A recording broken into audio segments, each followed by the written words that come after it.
The departure board above Gate 27 flashed. Flight 814.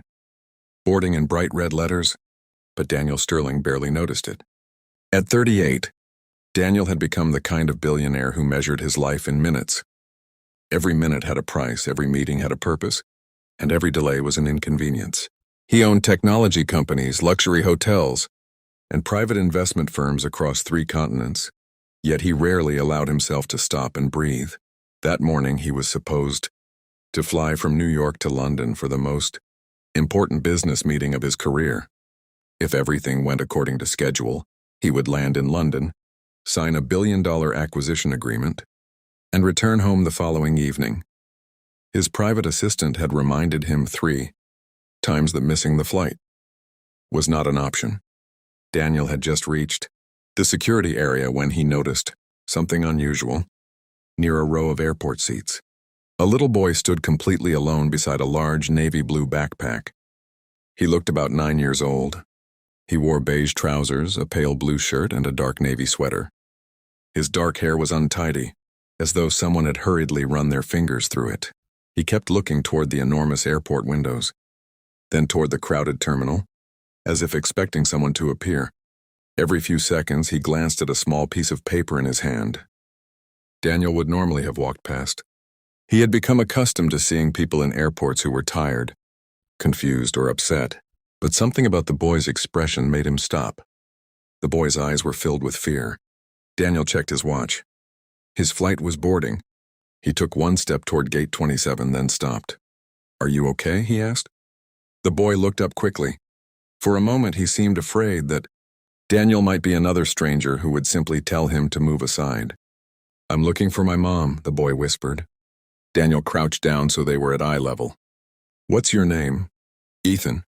The boy held the paper tighter.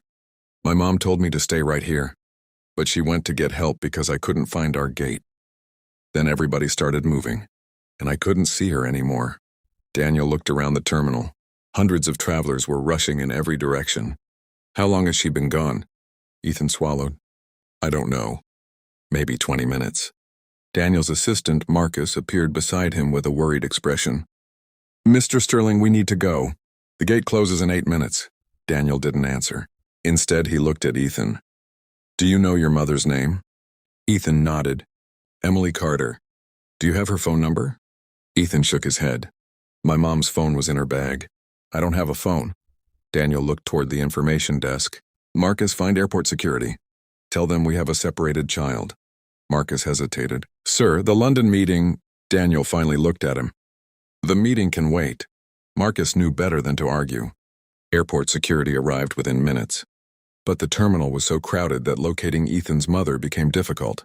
Security officers made announcements and checked nearby areas. Daniel stayed beside the boy the entire time. Ethan was visibly calmer now, but he kept asking the same question. "Do you think she'll come back?" Daniel looked at him and answered without hesitation. "Yes, she will." He didn't know whether that was true, but he refused to let the child see doubt in his eyes. Then Ethan noticed Daniel's expensive watch. "Are you a businessman?" he asked. Daniel smiled faintly. "Something like that." "Are you rich?" Daniel almost laughed. "Why do you ask?" Ethan shrugged. "You look like the people my mom says are always in a hurry." Daniel looked down at himself. His perfectly tailored navy suit suddenly seemed ridiculous. Your mother might be right. After nearly 40 minutes, security discovered that Ethan's mother had gone to another terminal after mistakenly believing her son had followed her. She was rushing back. Daniel finally heard a woman's voice calling desperately through the crowd. "Ethan!" The boy's entire face changed. He jumped up and ran. A woman in a cream-colored pantsuit came rushing toward him, her dark hair flowing behind her. She dropped her handbag and wrapped both arms around her son. "Oh my God, Ethan!" Her voice broke as she held him tightly. "I'm here. I'm here." Ethan buried his face against her shoulder. Daniel stood a few feet away, watching silently. Then the woman looked up. Her eyes met Daniel's. For a second, neither of them spoke. Then she walked toward him. "You stayed with him?" she asked. Daniel nodded. He was scared. She looked at the departure board behind him and noticed the boarding announcement for flight 8:14 had disappeared. You missed your flight. Daniel glanced at the board. Apparently. The woman shook her head slowly. You don't understand what that means to me. Daniel gave her a polite smile. I think any decent person would have done the same. No, she replied quietly. They wouldn't.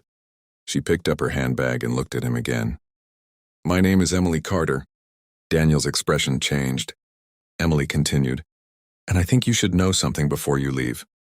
Daniel waited. My son wasn't just lost today. She looked at Ethan, then back at Daniel.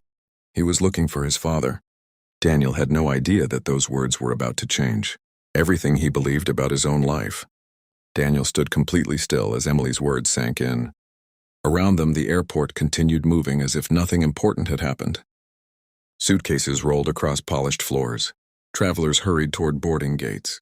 Announcements echoed through the terminal. Yet Daniel heard almost none of it. His attention was fixed on Emily and the boy standing beside her. His father? Daniel finally asked. Emily nodded. Ethan has been asking questions about him for years.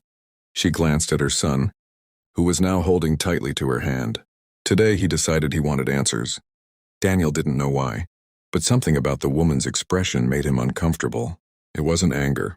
It wasn't gratitude. It was something deeper, something almost like recognition. Why are you telling me this?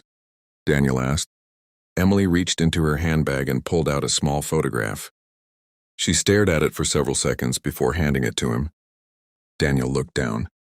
The photograph showed a younger man standing beside a woman in front of a small house.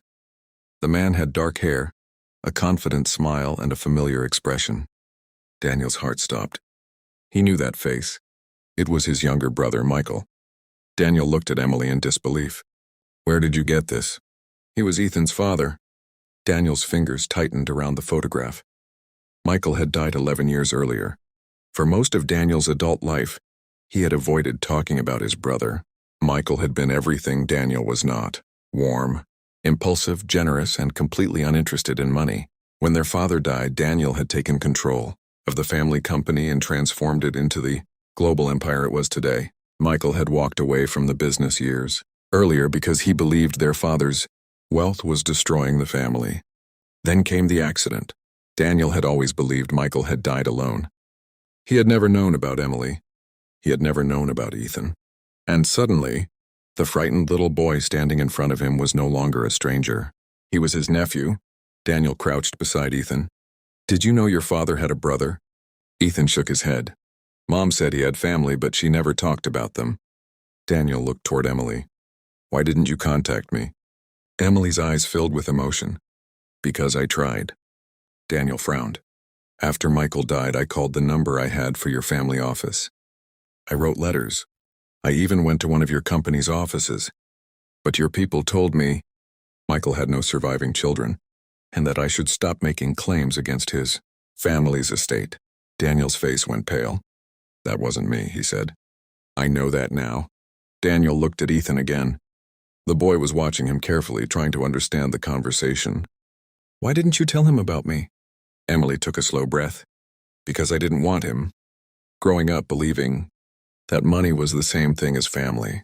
Daniel had no answer. For the first time in decades, his wealth felt completely useless. He could buy buildings, companies, airplanes, and entire blocks of real estate. He could make phone calls that changed markets. But he couldn't buy back the 11 years Ethan had spent without knowing his uncle existed. Daniel looked at his watch. His London flight was gone. The billion-dollar meeting was waiting. His assistant was calling repeatedly. None of it mattered. Where are you two going? Daniel asked. Emily looked suspicious. Home. Let me take you. We can manage. I know. Daniel stood. But I'd like to meet my nephew properly. Ethan looked up at his mother. Can we? Emily hesitated for a long moment. Finally, she nodded. As they walked toward the airport exit, Ethan began asking Daniel questions. Did he really own a hotel? Had he ever flown in a private jet? Was it true that some of his companies had buildings taller than 20 floors? Daniel answered each question with a smile. Then Ethan asked something that silenced him. Uncle Daniel? Daniel stopped walking. It was the first time anyone had called him that. Yes. Do you think Dad would have liked you? Daniel looked at Emily. She said nothing. Daniel swallowed hard. I hope so. Outside the terminal, the evening sun cast a golden glow across the glass walls. Daniel watched Ethan run ahead with his backpack bouncing against his shoulders. Emily followed more slowly. For the first time in years, Daniel wasn't thinking about his company, his investments, or the next deal. He was thinking about the family he never knew he had.